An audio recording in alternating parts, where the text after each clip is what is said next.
Thursday night game and the parents were not happy with me and the kid was not happy with me, but ultimately it was the safest thing to do for the kid. And so that's something you guys will be responsible for, because obviously me as the player safety coach can't be at every game or every practice, so that's where I depend on you guys to kind of know the signs and symptoms and kind of make those alert calls. So, Yeah, do you want to go? okay, so some things, if a concussion happens that you might see or a ref might see or a parent, if the child is dazed or stunned, if they're confused about their assignment, or if they play offense and they're trying to run out on defense, that could be a sign just that they don't really know where they're at, kind of confused. If they're forgetting instruction, obviously if they're moving around and kind of being a little clumsy or showing poor balance, some things a little bit that could happen right away or happen a little later. Having some of the mood and personality changes is something to just kind of watch for, and that is something that's good to let your parents know. That might be something they see more at home later on after a practice or a game if that happens. So that's something you can let them know that you can watch for. And then obviously you don't always lose consciousness when a concussion occurs, but if you do, that is a sign of a concussion probably occurring. So those are things that if you see or notice, should kind of raise your red flag to kind of be aware that you should be looking for, making sure they don't have a concussion. Some things that are reported by players, they might have a headache or kind of feeling like there's pressure in their head, balance problems, kind of not being wobbly, not able to walk as much, kind of straight. If they have a sensitivity to light or noise, sometimes if you get a blow to the head, it might hurt, and that might just be a headache, but also that's a sign that if they're kind of expressing that that's going on for them, that can be a concussion sign as well. And just not feeling right also is something, and that's again something that a parent may know better than a coach who's coaching a whole team of kids. That might be a sign that a parent could, might know better than you guys, but that's why it's important for you guys to also communicate with your parents once the season starts, that if they notice any of this stuff that you guys don't notice, to definitely let you guys know. And then also the other one is if they're vomiting, that's a key sign that there probably is a concussion. And if you have any doubt when you're having kids, if somebody gets a blow to the head and you're not sure, you're kind of on the fence if it is a concussion or not, sit them out. I know it sounds kind of cheesy when you say when in doubt, sit them out, but that is a rule that I would definitely encourage, I would mandate you as much as I can, I guess, to go by. If you feel there's any kind of concern that there might be an issue, please sit them out for the rest of the game or practice, and then work with their parents and me if you have any questions to come up with a plan to make sure they are not dealing with any kind of concussion. If a concussion is suspected, like I said, you have to remove them from play immediately. So whether this is a practice or a game, as soon as you suspect that there is a concussion, they need to come out of the game. They need to sit on the side. Like I said, that doesn't make you necessarily their favorite person all the time, and a lot of times you have parents who are not happy with you as well. They may think, your kids, they're fine, and they're going to shake it off, and they're fine. But if you're the ones who went through the training today and the online piece that you'll go through later, so you guys are the ones that have that authority to make that call. You'll want to have them evaluated by a qualified medical professional. There's sometimes at some of the games and tournaments we are at, there are athletic trainers that you could talk to. Otherwise, taking them into an urgent care or a regular doctor, depending on the day and the time and stuff like that. But making sure they are seen by a medical professional, because as much training as we're all getting today, we're not medical professionals. I mean, some of you might be, I guess, but I am certainly not, so I feel confident in the knowledge that I have, but I would feel better if my kid and the players in the association were looked at by a medical professional. Obviously, communicating with the parents, they're going to see different things, different symptoms at home, and be able to tell you how the kids are doing. as they're recovering from a possible concussion, so it's important that you guys are communicating with them as well. And then, like I said, taking them out, but also keeping them out of play the day of the injury until they are cleared by the qualified medical professional. And so, yeah. Going back to the last one, because this one just kind of feeds through on that, the last slide, is there like a severity scale that we should be following? Because we were just watching a lacrosse game last weekend and my son was dizzy and throwing up, but there was no way he was getting a concussion.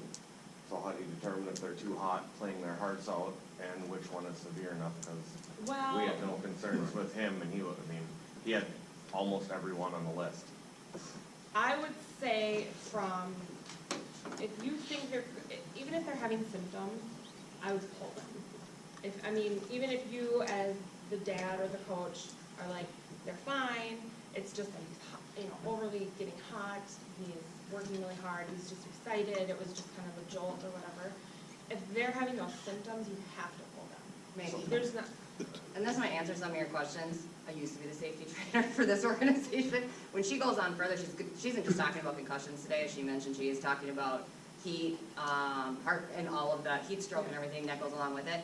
Obviously, every association is different and every parent's different, and unfortunately, in the case of your situation, if you moved that over to football, not lacrosse, if I knew of any coach that allowed a child to play vomiting, dizzy, or whatever, I would, as a board member, actually probably ask that coach to leave our association. I'm sorry, because for us, we would be concerned not being his parent. Yeah, he was you like know that what I mean? when he got home. Yeah, what I'm saying is, and you're going to see this on, exactly, you're going to see this on. When he got home, he was done. Yeah, exactly. So you're going to see on here when she gets to the heat portion, it sounds like perhaps your son was dealing with a lot of heat and playing and dizzy. There's a lot of hydration and heat you're going to go through too as well, which probably will address some of your specific questions on how the severity works and what a coach would have to do. That's what I was looking for, earlier signs instead of just blatantly some obvious thing. Yeah, because anyone should sounds like pick a out. heat issue to me. Yep. Sorry, I went back for his question. There you go.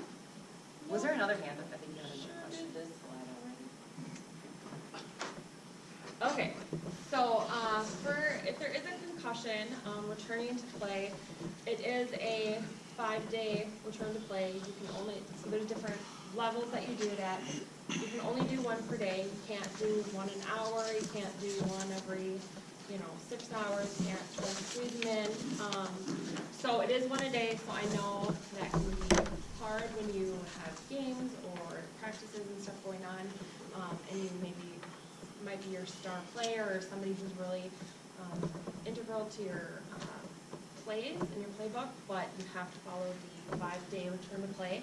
So day 1 of returning to play is that they have light aerobic activity to increase their heart rate, and it'd be about 5 to 10 minutes of a light jog or like we don't have exercise bikes, but so I'd say just kind of a light jog and just kind of very calm, I guess, coming back. Day 2 would be continuing some of the aerobic activity with jogging, a little bit of running, maybe changing the direction to see that they're able to kind of do that quickly and easily without, getting dizzy, turning back and forth. Day 3 would be more heavy non-contact activity. They can do sprints, no contact drills, and then the different planes of movement. Day 4, they can return to full practice but have controlled contact. They can't just can't be a free-for-all. And then day 5, they can do a full return. And if you can only start this once they're symptom-free. So if they get a concussion, if they get a concussion, you kind of have to monitor their symptoms that day, and then obviously that's where you work with parents to see about what kind of stuff they're seeing at home. You may have a practice on a Tuesday and Thursday, and so you kind of want to check in with the parent maybe Wednesday night, give them a call or send them an email, say kind of how's everything going, are you noticing any symptoms, or did you get them checked out by the doctor, that kind of stuff. And so then once the player is symptom free, then you can start the 5-day return to play protocol. Yep. You have to be cleared first to start this? Yes. So, and you can only do the 1 stage per day, and then So when you start it, it's kind of, you do it one per day, but it's not like you can do one at 6 p.m. on a Monday and then the next one at 9 a.m. on a Tuesday. You have to wait 24 hours, kind of, or as close to 24 hours as you can. I mean, it's not like I'm gonna have a stopwatch or anything, but as close to 24 hours as you can between the times, because you want to see if when they kind of go through the different stages, if they are able to remain symptom-free. Obviously, if they start kind of having some of the no contact, if they're doing more heavy practicing, and then if they have symptoms again, then obviously the concussion is not gone. So if they do reappear, you have to sit them down, take them out, and take them to the doctor again, because obviously, you know, maybe they had been cleared, maybe they hadn't, but obviously they're still showing signs of concussion. So having them looked at again, because, and I know it's kind of hard and parents don't always love that you keep telling them to go back to the doctor, but we have to be safe with these kids, and so we have to make sure that we're following the protocol that USA Football gives us. Yep. So does then the 5-day starts back over if they come back and have symptoms like in the process, and then you have to send them back to get re-cleared? Yep. And it starts over again at day Yep. 1, right? Yep. Now, if there's a game, is it just days of practice or just 5 days in a row? 5 days in a row. Well, it's 5 days in a row, but you are the one who has to do it. I mean, so a lot of times teams have every other day practice, so it would be 5 practices. I mean, if you, and I guess that's up to you as a coach, if you want to go to the kid's house 5 days in a row and like kind of do some of the tracking, that's, I mean, if people want to do that, more power to you. But I think a lot of our coaches that have had concussion issues before, with players, they've counted each practice as 1 day. So you could do it 5 days in a row, but that's probably something that would be easier at kind of the high school level where they have a daily practice. Games cannot count, because games are Right. contact, and you can't control them, so games don't count either. But could that count as a day 1 of the like jog part? If you had them jog on the sidelines, absolutely, yeah. Yeah. If they were comfortable coming to a game they couldn't play at, absolutely, yeah. Yep. Absolutely. Okay, so now the next piece is sudden cardiac arrest. That is the #1 cause of death for youth and teen athletes during sports. It is something that is not easy to see. It is not the same as a heart attack. It comes from the structural and electrical disorders in the heart that lead to a lethal arrhythmia. I'm sure a lot of you have heard too in the news over the last however many years, it's becoming more common in youth and student athletes. The heart muscle becomes unnaturally thick and making it more prone to arrhythmias, and it's harder to pump the blood. Sometimes kids don't even know they have a structural difference in their heart. They may, you know, it might never be an issue for them, but it can be something that when they're kind of exerting themselves, whether it's heat or just heavy play, it can be something that shows itself, which is why we want to be sure we know what it is and how to deal with it. So how can you tell the difference between sudden cardiac arrest and a player collapsing because of exhaustion or other causes? Which is different than what you said because it was more heat, but this kind of helps a little bit in knowing kind of the difference between the two. If a kid collapses on the field, automatically you should assume that they are having a sudden cardiac arrest episode. You would rather be safe than sorry. You would rather assume they are, have somebody get the AED call, and then have it be nothing, rather than assume that they're fine on the field and they'll shake it off and have it be something worse. You can also watch for seizure type of activity with their arms or legs kind of jerking. A lot of times some of these episodes can be confused with a kid having a seizure on a field. And some kids do have, sometimes it is that it's a seizure incident or issue, but that is a sign too that it very well could be a sudden cardiac arrest episode. Sometimes athletes have signs ahead of time. Not always, it's not guaranteed, but some of them will kind of have different stuff happen before an actual episode that kind of can be warning signs that you can kind of look out for.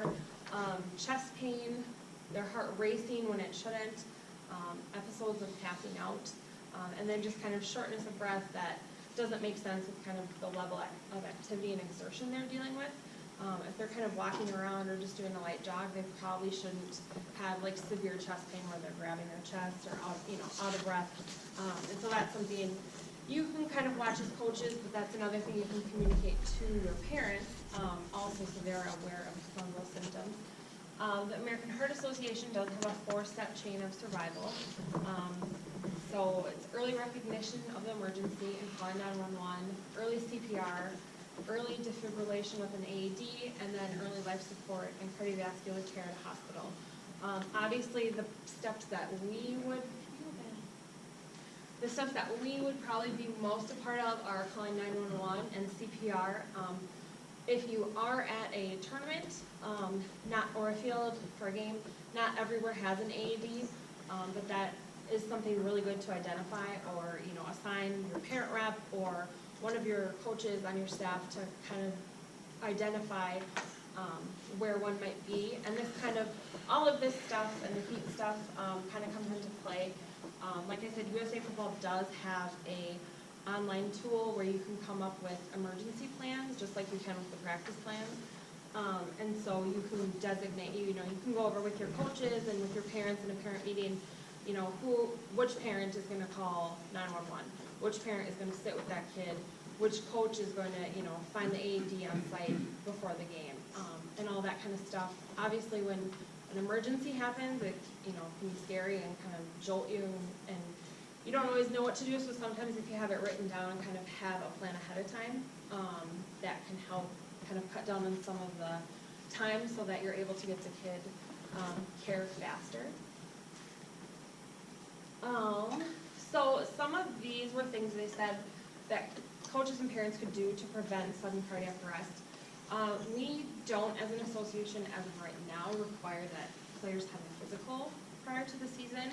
That may be something that, as a board, we change at some point, but that isn't something I would encourage you.